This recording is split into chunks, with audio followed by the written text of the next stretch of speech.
तर long march का थांबवला? सूर्यवंशी कुटुंबांनी धस यांना हा सवाल विचारलाय। लॉंग मार्च मुंबईपर्यंत जाऊ द्यायला हवा होता असं सूर्यवंशी कुटुंबियांचं म्हणणं आहे। येत्या दिवसात उपोषण करणार असा इशारा देखील सूर्यवंशी कुटुंबियांनी दिलाय। सरसकट पोलिसांवर कारवाई न करता केवळ जे आरोपी पोलीस बळाचा वापर करताना दिसत आहेत त्यांच्यावर कारवाई करा अशी त्यांनी मागणी केली। आणि मी सोमनाथ सूर्यवंशी यांचं प्रकरण संतोष देशमुख एवढा लावून धरला असे त्यांनी विधान केलंय। कसं पाहता सूर्य धसांच्या आजच्या विधानाकडे? मला एक म्हणायचंय, ह्या सुरेश धस साहेबांनी बीडच्या प्रकरणामध्ये एवढं उचलून धरले की जीव जाजीपर्यंत उचलून धरले।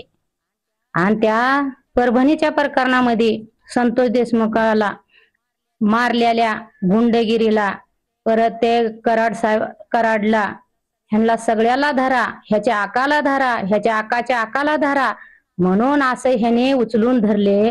त्यांना शेवटी ते अटक पण केले, तरी पण ह्यांचा अनेक संतोष देशमुखच्या ह्याच्यामध्ये प्रकरणामध्ये अनेक ह्यांचं चालूच आहे। तसं ह्या सोमनाथच्या मारेकरांना, ह्या सोमनाथला जे पोलीस मारलेत ह्यांचं दखल का घेत नाही हे सुरेश धस? कॅमेरा पर्सन सय्यद खिजरसह नजीर खान, टीव्ही 9 मराठी, परभणी।